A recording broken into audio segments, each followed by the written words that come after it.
एक जंगल में एक विशाल हाथी रहता था। वह हाथी वन में इधर उधर घूमकर सभी जानवरों को बहुत परेशान किया करता था। कभी उन्हें अपने पाँवों से कुचल देता, तो कभी किसी पर पानी अपने सूंड से छिड़क देता, तो कभी उन्हें उठाकर अपने सूंड से इधर उधर फेंक देता। इस कारण से जंगल के सभी जानवर उससे बहुत परेशान थे। हाथी को वन में टहलते हुए देखकर सियार आपस में बातें करते और कहते, यह हाथी यदि मर जाए तो हमें कोई परेशान नहीं करेगा। इसलिए जंगल के सभी जानवरों ने एक सभा रखने की योजना बनाई, जिसमें जंगल के सभी जानवर उपस्थित हुए और उसमें सभी ने अपनी अपनी राय दी। फिर सियार को हाथी को पकड़ने के लिए भार सौंपा गया। इस बात के लिए सियार राजी हो गया। उसने सबको विश्वास दिलाया कि हाँ, मैं किसी तरह उस हाथी को पकड़ लाऊंगा। फिर सियार चल पड़ा और जा पहुंचा हाथी के पास। पहुंचने के बाद सबसे पहले उसने हाथी को प्रणाम किया। फिर कहा, कृपा कीजिए देव, कृपा कीजिए। हाथी ने सूंड ऊपर उठाकर सियार को पहले आशीर्वाद दिया। फिर कहा, क्यों आए हो, क्या समाचार लाए हो? फिर सियार ने हाथ जोड़कर कहा, मैं आपका सेवक हूँ महाराज। जंगल के सभी जानवर ने मिलकर मुझे आपके पास भेजा है। वे सब बहुत दुखी हैं। हाथी ने अपने कान हिलाते हुए बोला, क्या? क्यों वह दुखी हैं? उन्हें क्या हुआ जो वो सब दुखी हैं?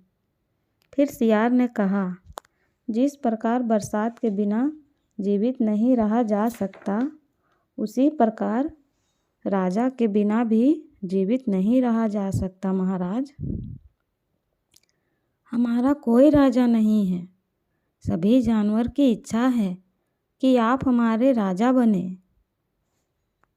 फिर हाथी ने जवाब दिया, क्यों? जंगल में सिंह बाघ नहीं है क्या? सियार बोला, जंगल में सिंह बाघ तो है महाराज, पर उन सब ने भी कहा है कि हाथी जंगल का सबसे शक्तिशाली जानवर होता है। इसलिए हाथी को ही राजा बनाओ, हम उनके सेवक बनेंगे। उन्होंने ऐसा कहा है महाराज, और उन्होंने कहा है कि हम सब जानवर उनके सेवक बनेंगे। यह सुनकर हाथी बहुत प्रसन्न हुआ। सियार ने कहा, महाराज, सभी जानवर ने इसी समय आपको गद्दी पर बिठाने का निश्चय किया है, इसलिए आप मेरे साथ चलिए। इसके बाद सियार ने झुककर हाथी को प्रणाम करते हुए कहा, जय हो, हाथी राजा की जय हो। हाथी ने गर्व से अपनी सूंड ऊपर उठाई।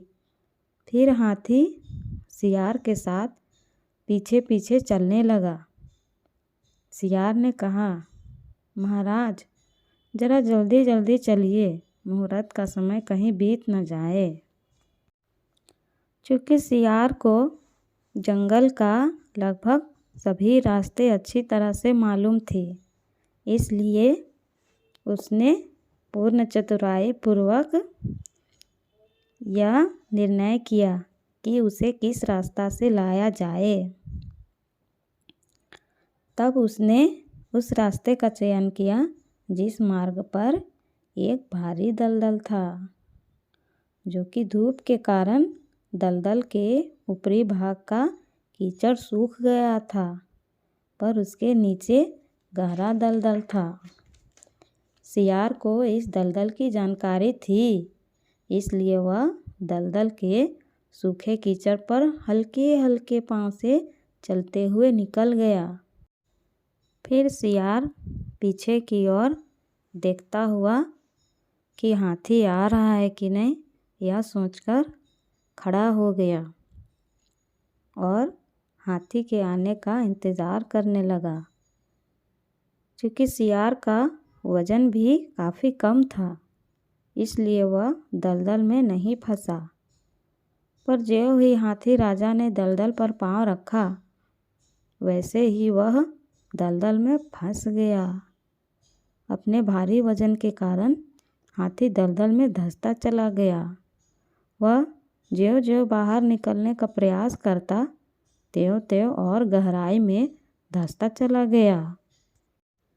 तब हाथी ने सियार को ज़ोर से पुकारते हुए कहा, अरे ओ सियार, मैं यहाँ इस कीचड़ में फंस गया हूँ।